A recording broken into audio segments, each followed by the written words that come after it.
My life be like, ooh, yeah, ooh. My life be like, ooh, yeah, ooh.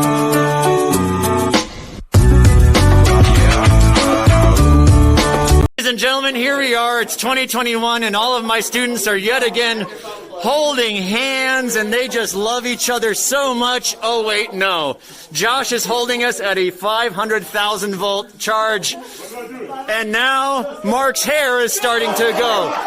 And so Alex is going to give him a fist bump and everybody is going to be so happy. Alex, whenever you are ready, go.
If you drop a slinky dangling under its own weight, the bottom won't start falling until the whole slinky has collapsed.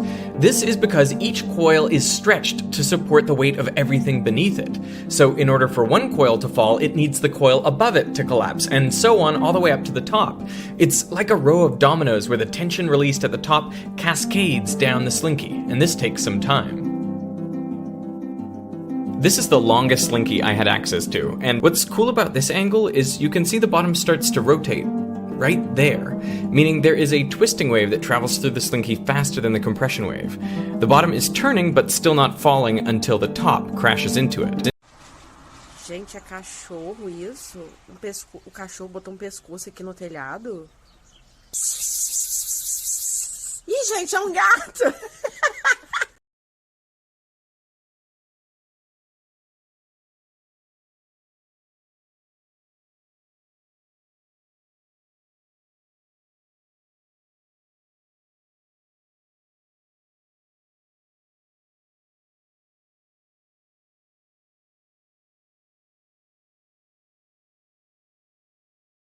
Cuốn xuống luôn ha, nè, chùm quay.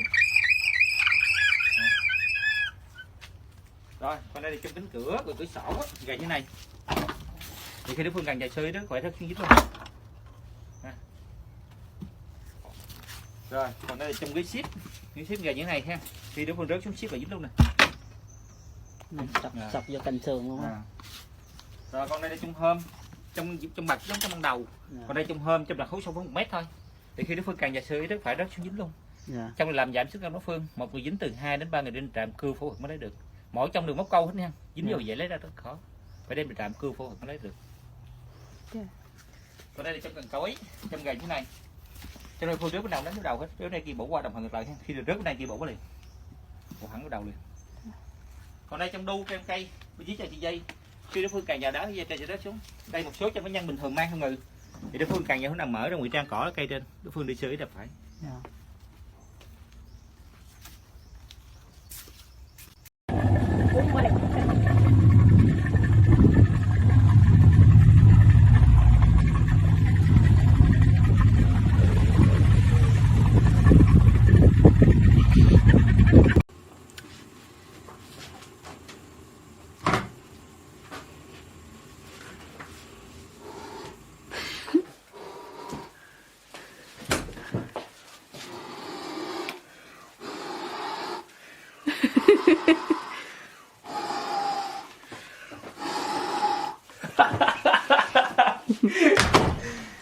Quasi meno 60 fuori.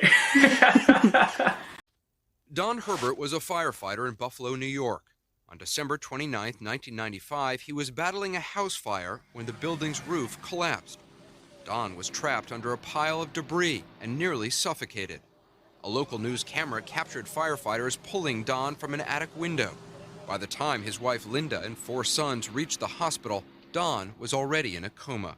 I remember pleading and begging with him in the hospital when he was unresponsive, just, don't leave me, don't leave the kids, we need you, we need you. You try to get him to squeeze your hand or move a toe or something like that. We were looking for just about anything. Don Herbert did regain consciousness, but a few months later slipped into a minimally conscious state. He could respond to some stimuli, but was unable to communicate.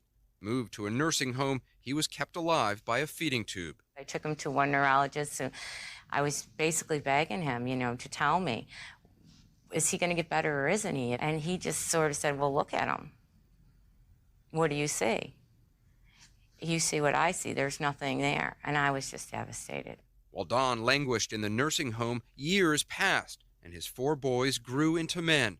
Determined to keep their father in their lives, Linda brought Don to birthdays and holidays, but says he sat slumped in his wheelchair, unaware of his surroundings. What was it like as a kid growing up to see your dad like that? You'd think after 10 years of seeing him hooked up to feeding tubes and different machines that you'd sort of get used to it or something, but I really never did. Yeah, it made me sick to my stomach to go. I didn't go that often because I just couldn't stand seeing him like that. Then one day, 2 years ago, the nursing home called with shocking news. Don had woken up and was asking for his family. How long have I been gone? One of the nurses lent the Herberts a video camera to record Don's incredible awakening. His first words were a struggle. He hadn't spoken in nearly a decade. Family members and buddies from the firehouse rushed to Don's room. Blinded in the accident, Don recognized everyone by their voice. Everyone, that is, except his youngest son, Nick, who was just 4 when his dad was injured. That's Nick holding your right hand. I'm right here. Oh, my God. Did he understand who you were? He still thought that I was really young, and he went to, put his hand out over me and to see how tall I was. And we just kept telling him to raise his hand higher because he was trying to feel for me down low. How long have I been gone? Quite a while, pal. Quite a while. 10 years. When he learns that he's been gone for 10 years, he seems heartsick about it. Oh, yeah. The sadness is palpable. He felt so bad. He thought he abandoned us. He felt so bad that he wasn't there for the boys. Did it feel like an opportunity to say stuff that you never thought you would have?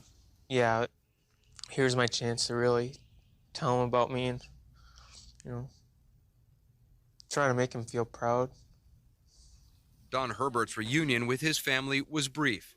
While trying to get out of bed, he fell and suffered another brain injury. He later contracted pneumonia, and less than a year after he woke up, Don Herbert died.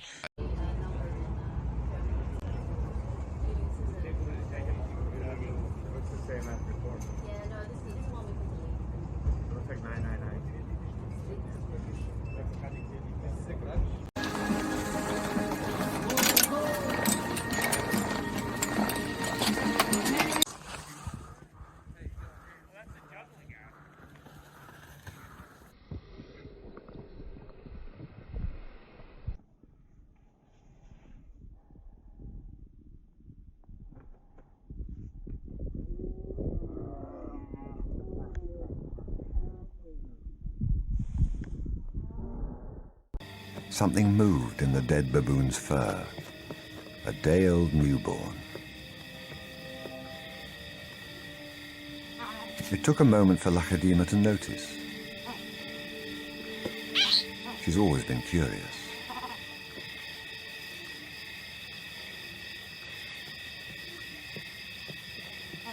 But instead of a swift bite to the neck, Lachadima stopped, then lay down with the baboon. she didn't know how to react.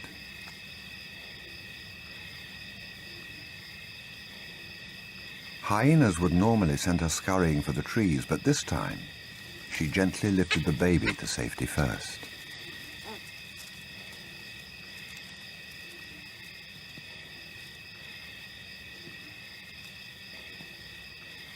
Only then did she return to confront the hyena.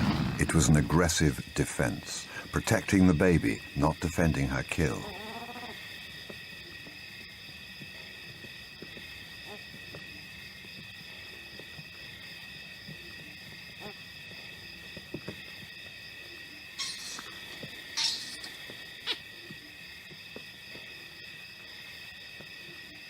Lachadima's eyes never left the baby for hours, and strangely, this newborn started following her everywhere, reaching out to her, most likely imprinting on his new surrogate mother.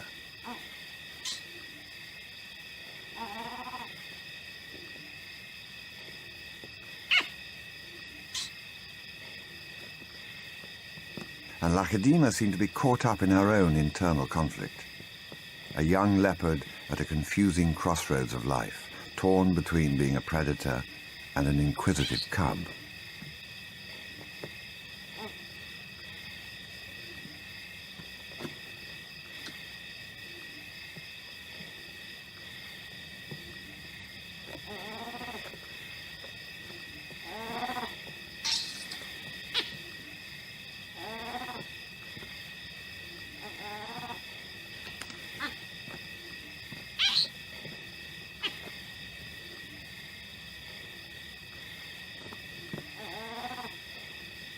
Perhaps something more maternal and compassionate started to grow within her at that moment.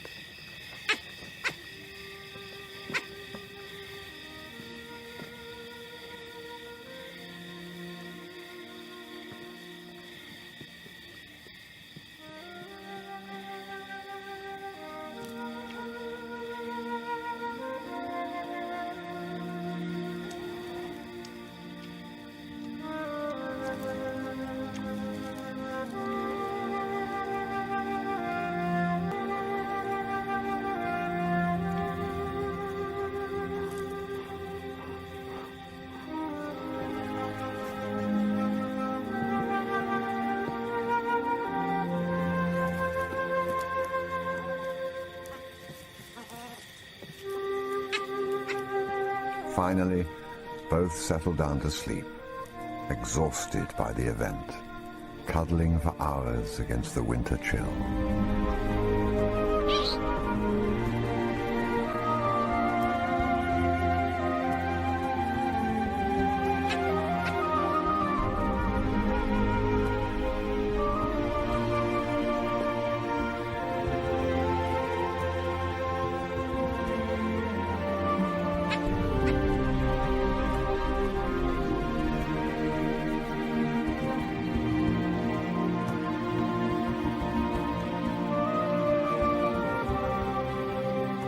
It was the cold that finally made the baby baboon go